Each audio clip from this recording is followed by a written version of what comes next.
Well, it's a very good morning or good afternoon from him, and it's a very good afternoon from me. Hope you're all well. Hope you're good. Hope you're fine, and Happy New Year to you. Let's go on air, shall we? Our first live stream of the new year. Somebody said to me, it's Blue Monday today. I'm not sure if it's next Monday or this Monday. I'm not sure, but it's just a bit dark out there, isn't it? And a bit gloomy post-Christmas. But that's the whole point with our live stream today, because I want to give you some ideas around your goal setting, something that's a bit more practical than all the usual things you hear this time of the year. I've got 4 things for you to unblock your goal setting routine. Maybe you've set some goals or resolutions, whatever you call them, and maybe they're not quite happening for you. So I've got 4 ways of unblocking them, a bit like unblocking the kitchen sink. Anyway, enough of that. We were playing Monopoly over Christmas. After Christmas, we had sit down for cards and all those things, and we were playing Monopoly, and I was the banker. Now, I don't know why I'm chosen as the banker, but I was. And I read the rules of being a banker because people said to me, what happens, Paul, if the bank runs out of money? And it's quite interesting, actually, when you talk about quantitative easing and things like that. So let me share this with you on the screen. If you're watching the live stream here, you'll see there's the rules of Monopoly. And it says that, I'll read it out for you. It says, what if the bank runs out of money? Some players think the bank is bankrupt if it runs out of money. The bank never goes bankrupt. That's an interesting one, isn't it? To continue playing, use slips of paper to keep track of each player's banking transactions until the bank has enough paper money to operate again. The banker may also issue new money on slips of ordinary paper. I just thought that's so close to quantitative easing and what we've seen in the last few years since the financial crash. Because the Bank of England, of course, has been printing money happily. During the pandemic, it printed 300 billion of the stuff. So I think Monopoly, which was invented in 1935, by the way, I think they had the idea then that we would be printing money for Monopoly. Anyway, long story long. Hope you enjoyed your Christmas and all those good things. Let's get on to our topic then. And hope all is good. And you've been thinking about your plans this year as a mortgage advisor, mortgage broker, maybe financial advisor, whatever is your trade, and you're thinking about the new year. You may be a reactive kind of dude. In other words, you're waiting for things to happen, and that's fine when you've been used to that environment. And a lot of people come out of corporate to become mortgage brokers recently, and in corporate situations you kind of get on the phone or you sit in a branch and you wait, don't you, for things to happen, people to come to you, and you follow the rules. Now when you're out on your own as a mortgage advisor, mortgage broker, you can't operate in a reactive way. And I've seen thousands of mortgage brokers who have, particularly in the last few years when things have been busy, before the interest rate issue started. But when things are not so busy, you've got to become more proactive in finding business, changing your value proposition, all those things. It's like running any kind of business. And good mortgage brokers, mortgage advisors are more proactive than reactive. So if you're a proactive kind of dude, then you'll be setting yourself some goals or objectives, call them what you like. And I do this. I've been setting goals every year for 25, 30 years. Now I'm a big goal setter. And I set myself annual goals. They're probably a bit gloriously called goals. They're probably more large objectives for the year. And I set a load of those at the beginning of each year. And then each quarter, I break them down into objectives, and then I get on to achieving them or not, depending on how successful or failure I am. But that's the thing. You set your goals, you set your resolutions. You might have big 5-year goals, big 10-year hairy ones, But sometimes you write your goals down, you write your objectives down, and it's very difficult to be able to keep to them. Things go wrong, don't they? So I've got for you 4 little tactics now, which will help you to unblock some goals maybe that you've had, and just see if any of these help you to inspire you further, really, which is the idea behind our live stream today. So I'm going to pop over to the whiteboard for this one because I am able to. So goals then, hitting the roadblock. So you've got some goals and you've kind of hit a roadblock after a few weeks, months or whatever, and you can't seem to get there. So here's 4 for you. The first one for you, which I'll pop in the top left-hand corner, comes from Warren Buffett, or Buffet, depends on how you pronounce his name. He's the guy that's one of the richest guys in the world who runs fund managers, billions of people's money. He runs Berkshire Hathaway, very popular, very successful guy. Now, he had a personal pilot. Shows how rich he is. A personal pilot for his personal jet, called Mike Flint. It's a great name, that Mike Flint. Sounds like a secret agent. Now, Mike Flint wanted some careers advice. So apparently, Warren gave Mike some careers advice, and he gave him the 5-25 rule. There you go, the 5-25 rule. And I'll give this one the Warren Buffett to give you some credibility to attach to Warren Buffett. I think it's 2 T's. Now, what's the 5-25 rule? Well, what he said was that most people, they have too many goals. They set too many objectives, too many things to do.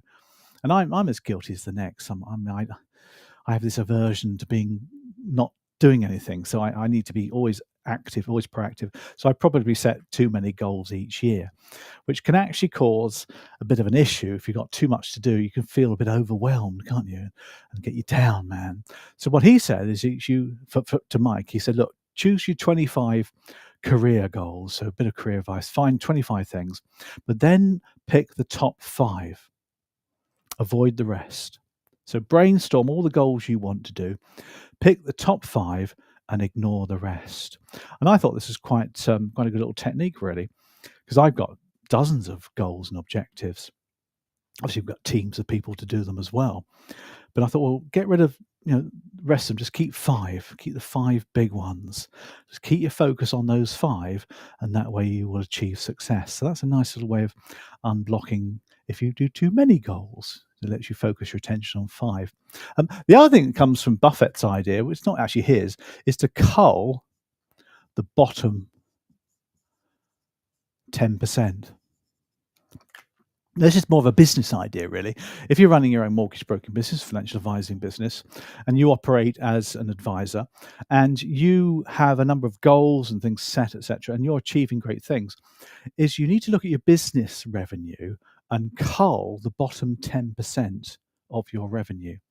So whatever it is that you are achieving, have a look at your activities and things that you do, and the bottom 10% you cull every year to focus your attention on the top 90%. Difficult to do that. If you make a bit of income from, talking to local schools, for example, you charge a little fee for that. That might not actually make a lot of money. It might take a lot of your time. So you cull that. It takes a lot of guts to do that, but that's one way of handling the situation. Cull the bottom 10%. Now, here's number 2 for you. Here's another technique for you. And this is to unblock the goal by blowing away the boundaries of the goal. So let's just call this blow away the boundaries of the goal. Now, all goals, whatever you set, all objectives are written down, and you can smart them if you want to, and they have boundaries. And often we look at the goal, don't we? And we're kind of restricted to what it says and what it wants us to do, even if we smart objectivized it as well. So here's a little technique that you can use, which gets you thinking beyond the goal, maybe gets you a little bit of lateral thinking as well. And it's a bit NLP, this one, so it's a bit psychology going on here. But it's to do with how you look at the goal. And what you want to do here is to focus on the goal, but allow your mind to drift outside of the boundary.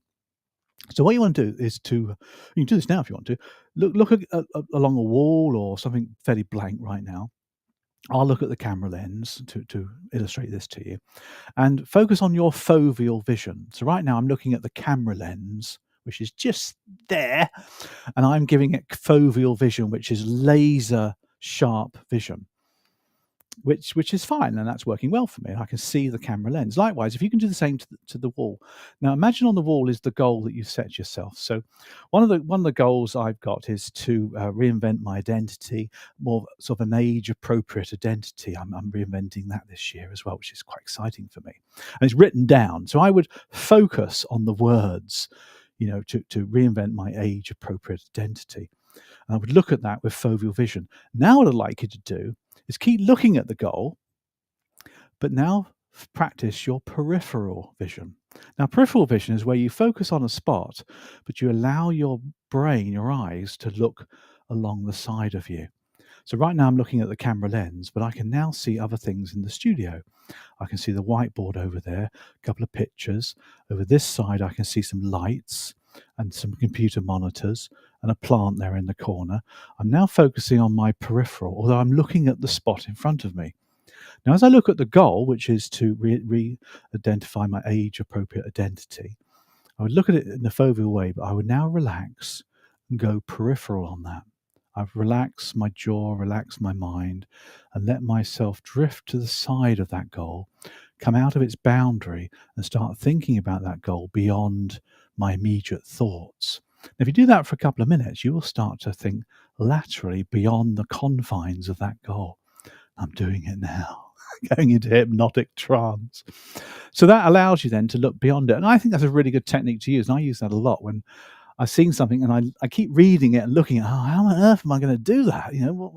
Where do I start? When you start to go peripheral beyond the boundary, you will start to look at some new and more exciting methods to use. That's unblock the goal number 2 for you. Let's get on to unblock the goal number 3. And this one is probably my favorite. And that is to focus on the outcome of the goal, not the goal. Focus on what you're going to get once it's achieved. What does it feel like, look like? What does it sound like? So you focus on the outcome of the goal. That's number 3, by the way, there for you. Let's put that there. Then you will get more motivation and be able to really get your mind working on achieving that goal. Now, I use this thing called well-formed outcomes. It comes from NLP. And if I've got a really big, hairy goal and I want to maybe put it into my timeline for, say, 2-3 years' time, so I need to know what it looks like when I've achieved that goal. So the age-appropriate identity, for example, in a couple of years' time, I can look at myself as to what I look like when I've got this goal achieved, which might have a completely different look, different feel about who I am, etc. But that's the outcome that you're getting from that goal. Now, here's a little game you can play, which I've used on talks before, and it works really well. Here I have a rounder's bat. So let me go for a different angle on this one, those of you watching the live stream. If you're listening to the podcast, imagine a rounder's bat, which you might be able to do. Now, this is just a common garden rounder's bat. Nothing fancy, it's quite solid. Now, the objective of this is to balance the rounder's bat on your hand, on the palm of your hand. So put the handle of the rounder's bat on the palm of your hand like so, which I'm doing on the video, as you can see. Now, what I'm looking at now, of course, is my hand and the rounder's bat handle, because I want that to be nice and straight and flat. What I need to do is balance the thing, and it's not actually very easy. It's falling off. I'm looking at my hand carefully, and I can't do it for any length of a couple of seconds. And it just keeps falling off. It's almost impossible. Now, if you now focus on the outcome of the bat, which is the end of the bat, if you focus on the outcome, just look to see how much easier it is to actually balance the bat. So let me do this in front of you. See if this works, shall we? There you go. There you go. See? Yeah, that's pretty good, isn't it? That's what, 5, 6, 7 seconds, 10 seconds, balancing that bat. I am balancing it. You probably see on the video. Just by watching the outcome, watching the end of the bat allows me to focus and really keep that balance. Try it.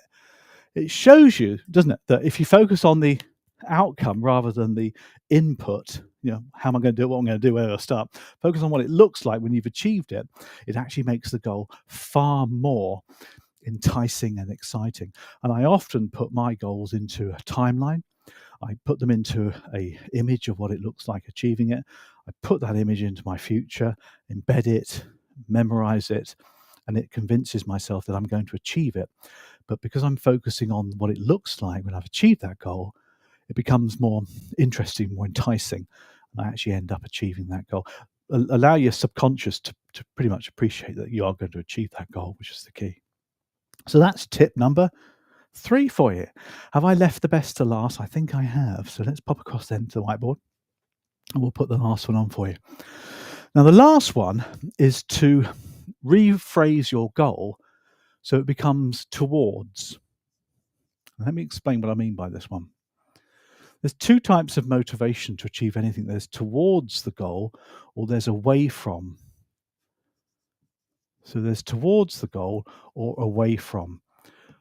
Now, away from is often how people express goals. They might say, for example, I want to lose weight, or I want to stop being unfit, or I want to sort my body out, or whatever it is. People often say these things because they're away from expression goals. So I want to lose some weight is purely and simply away from. Don't want to feel so lethargic anymore. Could be an away from goal. A lot of people express goals in that way. I'm not saying that's wrong, but away from goals work massively, but they're very inconsistent. They're context dependent, of course, because if you're trying to get away from something, that danger you're getting away from will probably run away at some point. So you've got nowhere to go, have you? Away from goals can be quite inconsistent. Away from often gives you lots of motivation, but it produces cortisol. It's the fight or flight mechanism, isn't it? If you're trying to get away from something, away from danger, for example, then your body will inject cortisol in your body, and that's fight or flight, and that's very temporary. It works, of course, it works, but it's temporary. Towards goals, has much more longevity. Now, I'll give you an example. My favourite rugby team, as you know, Gloucester Rugby. Those of you who listen to me regularly, I love Gloucester Rugby. It's a local town, city. I think it's great. I love the rugby as well. Now, Gloucester Rugby have had a torrid time this season. They've lost on Saturday, I think it was, their 9th consecutive Premiership rugby match against Bath, of all people. Okay, it was over at the Rec. And they get close. It's 2 or 3 points sometimes, even just 1 point. So they're getting very close, but they keep losing. Now, obviously, the players want to do well. The fans want everybody to do well. So what are those players thinking? They want some motivation. And there's no way they're going to win the league this year, not in a million years. But the problem with the Rugby Premiership this season is no relegation. Now, when you have a threat of relegation, in other words, you'll go down to the bottom division, that's quite motivating. So they would say, well, we don't want to be relegated this year, guys. And that might have been enough to have spurred them on, maybe to get that extra point or something that would have made a victory turn into a series of wins. I don't know. But there isn't a relegation this year, so they can fall to the bottom of the table and, end of the season, they'll go on holiday and nobody, they won't get their bonuses. I get that, but they'll still earn their basic salaries. There's no motivation there because the away from motivation won't work for them. And they haven't got a chance of doing it towards motivation because they can't win the league. So away from motivation is very, very strong. And where you have relegation, and particularly in the football Premiership, the last few games of the season, the bottom 3 or 5, 6 clubs will fight. They'll claw themselves to safety. It just gives you intense motivation, fueled by cortisol and fear, but it's only temporary. Now, the point I'm making here is if you phrase your goal in an away from manner, it might give you some motivation, but it probably won't be consistent. Probably won't allow you to achieve it throughout the whole year. So, for example, if you decide you want to lose some weight, you might, in the first couple of weeks, lose 4 or 5 pounds. Therefore, you've lost weight, haven't you? So your motivation starts to go, I've already lost my weight, so I don't need to worry about it anymore. It just shows you. But if you say to yourself, well, I want to gain a new physique, a new position, I want to gain health and vitality to be able to run without getting out of breath, I want to look good on the beach, or whatever is your phraseology, it's all towards. And that way, of course, you've always got something to strive towards as opposed to getting away from danger. And that's really what it comes to. It allows you to stop procrastinating as well, because some people think they've achieved the goals when they haven't really achieved them. So that's my last one there for you, which is towards. Make your goal more towards. There we are. So there's 4 unblockers to unblock your goals if you feel that you're not achieving as much as you can. Hope that's been useful to you. Well done. Well done. All right, let's wrap up the live stream, shall we? Just some ideas to help you. We've got all sorts of plans for this year's live stream. We're going to be taking a look at different technical updates for you as well. I want to take a look at the real role of a financial advisor over the next few weeks as well. I want to take a look at customer service skills for mortgage advisors, mortgage brokers. Take a look at how we can improve our sales process by looking at customer care and customer service. Is another area that we're going to be working on over the next few weeks as well. Lots of updates for you on technical issues and things for the mortgage and the financial services marketplace. Lots going on this year, of course. Interest rates are coming down. The bank base rate isn't. And I was reading The Economist at the weekend, and there's talk of it not either. In the US, they're starting to get a bit nervous about reducing interest rates, so they're keeping them as they are. The Bank of England keeps saying they're going to keep them as they are as well. The problem is the wages. People's wages are not in control yet. Manufacturing wages are, but the service-based economies' wages are still rising. In the US, they're rising quite a bit. Of course, the US and the UK were service-based economies, so they're a bit worried about that. So I can't see bank base rates coming down. I can see competition bringing rates down, which they are, of course. And somebody tell NatWest to change their portal so existing mortgage holders will benefit from them. There's still the 5% plus for 5-year fixes. Bring them down, NatWest. Bring them down is what I say. So there's lots of competition which will help out. But the 2-year, the 5-year fixes, rates are becoming a little bit more affordable. I don't think they'll fall much further, so don't keep waiting for those. It's not going to happen. Got an election this year as well, of course. I think that'll be called in the autumn. There'll be a few tax cuts in the spring, maybe, to make us feel a bit better. So let's hope things tick along nicely, shall we? See how that pans out. Other than that, have a fantastic week. As always, if you want to get onto our database, if you're not on it, there's the QR code which gets you onto our database. We've got lots of great things happening, lots of podcasts and special offers and things going on from our database. Happy to talk to you about those. Other than that, I hope you have a fantastic few days. Enjoy the snow. Somebody told me once. Got a little bit of snow coming in. I don't know whether there's any truth in that, but we'll love it when it happens, shall we? See you next week. Bye.